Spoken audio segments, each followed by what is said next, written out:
štrnganie, tak asi ako každému, kto zažil november 89, takže ten november. To bola neuveriteľná eufória, takže každý sa tešil a predpokladal, že nastávajú lepšie časy.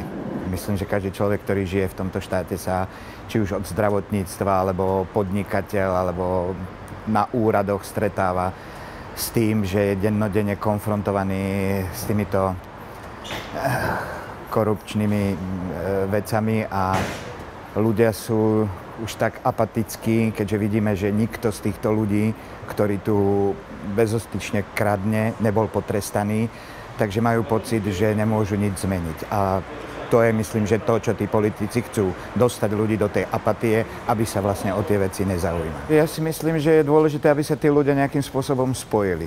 Že nedeliť to a či už tí aktivisti alebo bežní ľudia, aj keď sa nájdu nejakí ľudia čestní v rámci politiky, tak aby sa dali dokopy a v tej mase, bohužiaľ, teda, alebo chvála Bohu, väčšia sila. A to je jediné, čoho sa tí politici boja. Keď bude v uliciach niekoľko desiatok tisíc ľudí a vtedy si možno uvedomia, že musia s tým niečo robiť a nie len tliachať nejaké frázy.